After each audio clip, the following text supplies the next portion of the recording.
Assalamualaikum warahmatullahi wabarakatuh. Kembali lagi dengan Yunika Septiana Ambarsari dari kelas 12 IPA 3. Pada video kali ini, saya akan membahas demokrasi Pancasila masa reformasi. Yuk langsung aja ke materinya. Materi yang akan kita bahas yang pertama mengenai pengertian dari demokrasi Pancasila dan reformasi. Yang kedua, kurun waktu, ciri-ciri dan karakteristiknya, kelebihan, kekurangan, serta solusinya. Yang pertama, apa sih yang dimaksud dengan demokrasi Pancasila? Menurut Profesor Notonegoro, demokrasi Pancasila adalah kerakyatan yang dipimpin oleh hikmat, kebijaksanaan dalam permusyawaratan atau perwakilan, serta dengan mewujudkan suatu keadilan sosial bagi seluruh rakyat Indonesia. Selanjutnya, apa yang dimaksud dengan reformasi? Reformasi adalah perubahan secara drastis untuk perbaikan baik bidang sosial, politik, agama dalam suatu masyarakat atau negara. Selanjutnya adalah kurun waktu demokrasi Pancasila era reformasi.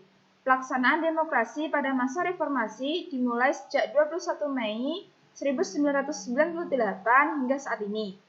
Munculnya era reformasi disebabkan oleh krisis ekonomi dan politik di Asia, ketidakpuasan masyarakat Indonesia terhadap pemerintahan Soeharto, dan adanya para demonstran yang menginginkan diadakannya reformasi total. Peristiwa Trisakti yang menyebabkan Presiden Soeharto mengundurkan diri dari jabatannya. Selanjutnya adalah ciri-ciri dan karakteristiknya. Ciri-ciri demokrasi Pancasila era reformasi adalah yang pertama, mengutamakan musyawarah mufakat, 2, mengutamakan kepentingan masyarakat, bangsa dan negara, 3, tidak memaksakan kehendak kepada orang, 4, selalu diliputi oleh semangat dan kekeluargaan, yang kelima, adanya rasa tanggung jawab dalam melaksanakan keputusan hasil musyawarah. Selanjutnya adalah karakteristik demokrasi Pancasila era reformasi. Berikut ini karakteristiknya. Yang pertama, pemilu lebih demokratis. Yang kedua, rotasi kekuasaan dari pemerintah pusat hingga daerah. 3, pola rekrutmen politik terbuka. Yang keempat, hak dasar warga negara dijamin. Selanjutnya adalah kelebihan demokrasi Pancasila era reformasi. Yang pertama, berhasil menata kehidupan ketatanegaraan dengan amandemen Undang-Undang Dasar 1945. Yang kedua, kebebasan berpendapat dan berbicara mulai berjalan. Yang ketiga, terbukanya pintu informasi yang terbuka lebar sehingga banyak manfaat yang mudah dipetik, lebih mudah diterapkan dalam masyarakat. Yang keempat, jumlah partai politik tidak dibatasi. Selanjutnya adalah kekurangan dan solusi. Berikut ini kekurangan demokrasi Pancasila era reformasi. Yang pertama, iklim politik yang rusuh karena banyak masyarakat yang belum paham makna dari demokrasi. Solusinya adalah kita sebagai masyarakat harus memahami secara sungguh-sungguh makna demokrasi di Indonesia, yaitu demokrasi yang digunakan untuk mencapai tujuan bangsa dan hukum.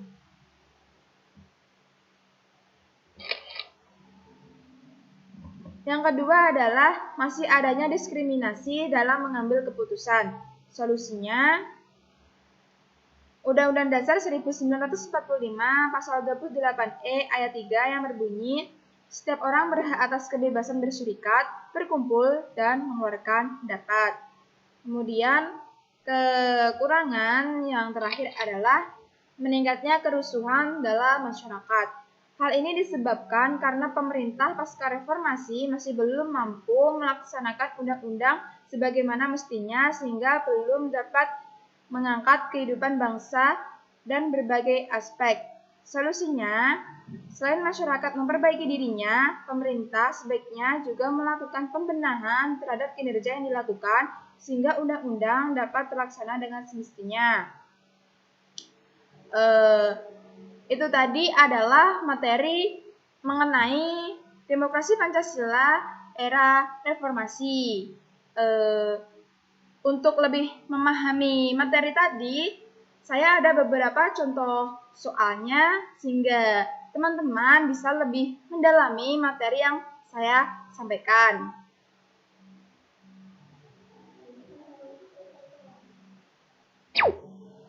Contoh soal yang pertama adalah alasan Indonesia menganut demokrasi Pancasila adalah A. Melanjutkan apa yang dianut pemerintahan sebelumnya. B. Demokrasi yang lain tidak sesuai kepribadian bangsa. C. Asas-asas Pancasila tidak berperan dalam aspek kehidupan masyarakat bangsa Indonesia. D. Demokrasi Pancasila membentengi masyarakat Indonesia dari kehidupan orang Barat. E. Asas-asas Pancasila berperan penting dalam aspek kehidupan masyarakat bangsa Indonesia. Berikut ini adalah pembahasannya. Yang pertama, kenapa sih Indonesia menganut sistem demokrasi Pancasila? Kenapa tidak menganut sistem demokrasi presidensial atau demokrasi parlementer? Nah, berikut ini penjelasannya. Setiap negara mempunyai sistem politik masing-masing. Salah satunya adalah sistem politik demokrasi. Kata demokrasi berasal dari bahasa Yunani, yaitu demos artinya rakyat, dan kratos artinya kekuasaan, atau memiliki makna kekuasaan rakyat. Dari hal tersebut, kita bisa menyimpulkan bahwa pemegang kekuasaan tertinggi dari suatu negara adalah rakyat. Setiap negara memiliki sistem demokrasi berdasarkan ideologi yang dianut negara tersebut.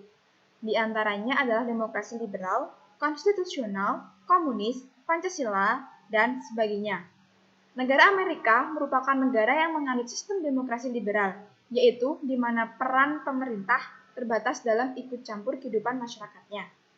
Sedangkan Indonesia sendiri menganut sistem demokrasi Pancasila, yaitu demokrasi yang berdasarkan pada asas-asas Pancasila.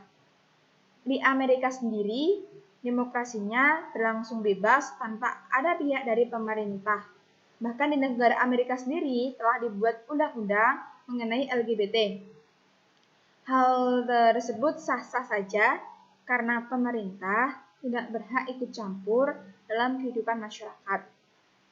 Selain itu, negara tersebut juga sangat menjunjung tinggi hak asasi manusia.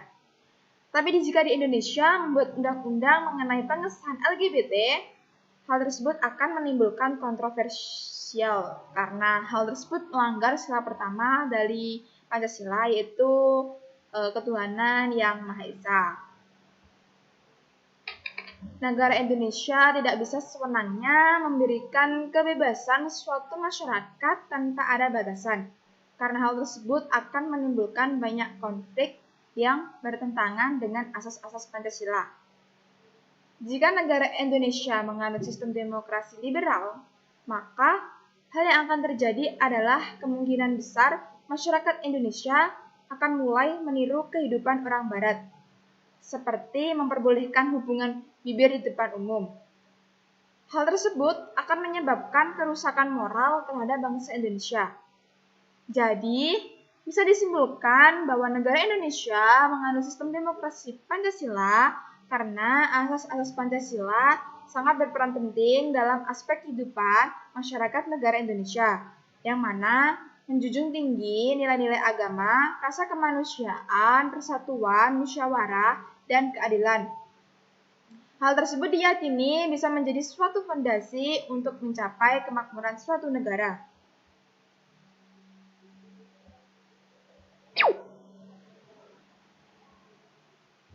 Jadi dari pembahasan tadi, alasan Indonesia menganut demokrasi Pancasila adalah opsi yang paling benar adalah E, yaitu asas-asas Pancasila berperan penting dalam aspek kehidupan masyarakat Indonesia. Yang opsi pertama, melanjutkan apa yang dianut pemerintah sebelumnya. Memang benar pada Orde Baru juga sama-sama menganut demokrasi Pancasila. Akan tetapi opsi ini belum tepat untuk menjawab pertanyaannya. Yang B, demokrasi yang lain tidak sesuai dengan kepribadian bangsa. Pada masa-masa sebelumnya pernah menggunakan demokrasi presidensial dan parlementer, akan tetapi hal tersebut masih banyak kekurangannya. C. Asas-asas Pancasila tidak berperan dalam aspek kehidupan masyarakat bangsa Indonesia. Padahal dari pembahasan tadi, justru aspek asas-asas Pancasila sangat berperan dalam kehidupan masyarakat bangsa Indonesia. Jadi, opsi C sudah kelihatan bahwa dia benar salah. Yang D, demokrasi Pancasila membentengi masyarakat Indonesia dari kehidupan orang Barat. Pancasila tidak hanya membatasi masyarakat Indonesia dari kehidupan orang Barat, tetapi Pancasila berperan dalam keseluruhan aspek kehidupan masyarakat Indonesia. Jadi opsi yang paling tepat adalah E. Berikut contoh soal yang kedua. Di bawah ini yang merupakan perbedaan demokrasi masa reformasi dengan masa Orde Baru adalah A. Pelaksanaan pemilu pada masa Orde Baru lebih demokratis, sedangkan pada masa reformasi tidak. B. Pada masa Orde Baru, pelaksanaan demokrasinya lebih menekankan pada kekuasaan presiden, sedangkan pada masa era reformasi, pelaksanaan demokrasi lebih berorientasi pada kemerdekaan berpendapat dan berpolitik. C. Pada masa Orde Baru, partai politik tidak dibatasi, sedangkan pada masa reformasi, pembentukan partai politik dibatasi. D. Pada masa Orde Baru, perkembangan pendidikan di Indonesia serta pembangunan lembaga-lembaga pendidikan yang tidak terbatas untuk kalangan tertentu. Sedangkan pada masa reformasi, fasilitas pendidikan terbuka untuk semua kalangan termasuk untuk etnis Cina. E. Pada masa Orde Baru, muncul ketidakadilan dan adanya rekayasa pada proses peradilan, pembagian kekuasaan dalam hukum sesuai dengan Undang-Undang 1945. Sedangkan pada masa reformasi, penyimpangan diperbaiki secara menyeluruh. Batasan wewenang kekuasaan antar lembaga legislatif, eksekutif, serta yudikatif diatur dengan tegas. Berikut adalah pembahasannya. Sebelumnya, demokrasi Pancasila merupakan perwujudan demokrasi yang diimpikan oleh seluruh rakyat Indonesia demi kemajuan bangsa ini.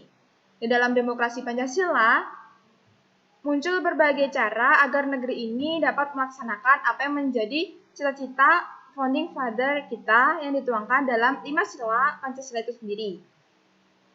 Pada masa Orde Baru, banyak terjadi penyimpangan demokrasi karena dominasi yang kuat oleh para penguasa, serta tidak adanya pengawasan yang baik dari rakyat maupun penegak hukum. Adanya kesenjangan di berbagai sektor dikarenakan kebijakan yang tidak transparan dan pelaksanaan demokrasi yang sama sekali tidak demokratis. Orde reformasi merupakan tujuan dari berbagai kalangan agar pelaksanaan demokrasi dapat berubah dari masa Orde Baru. Di dalam Orde reformasi, kita dapat berpartisipasi di dalam pemerintahan dan menjadi pengawas kinerja pemerintah. Hak asasi manusia ditegakkan dan pemberian otonomi kepada daerah agar lebih mengembangkan daerahnya. Orde reformasi memberikan opsi agar pemerintah dan rakyat dapat berkolaborasi membentuk negara Indonesia yang tangguh dan bebas dari penyimpangan nilai-nilai Pancasila. Berikut ini disajikan tabel mengenai perbedaan demokrasi era reformasi dengan Orde Baru.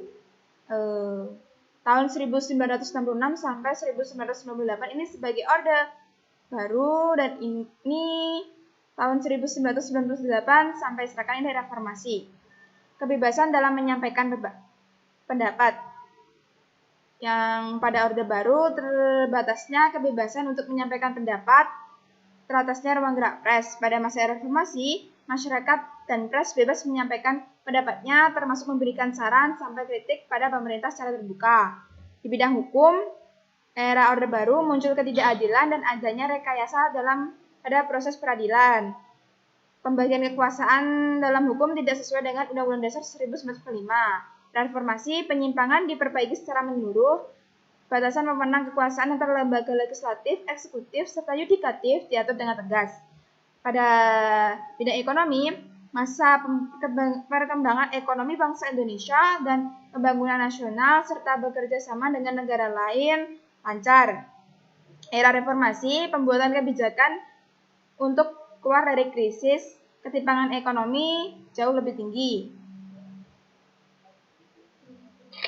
Kemudian di bidang politik, terjadi pengelompokan dan penyederhanaan partai politik dengan pelaksanaan kepartaian didasarkan pada persamaan program. Pemilu diikuti oleh 3 partai politik dengan asas langsung, umum, bebas, dan rahasia. Era reformasi, bermunculannya berbagai partai politik dengan latar belakang yang berbeda, baik dari segi golongan maupun ideologi. Pemilu diikuti oleh 48 partai politik, 3 partai politik dengan asas langsung, umum, bebas, rahasia, jujur, dan adil. Pada bidang pendidikan, banyak mengukir prestasi dengan program-program yang berperan besar pada perkembangan pendidikan di Indonesia, serta pembangunan lembaga-lembaga pendidikan yang terbatas untuk kalangan tertentu. Era reformasi, fasilitas pendidikan terbuka untuk semua kalangan termasuk etnis Cina.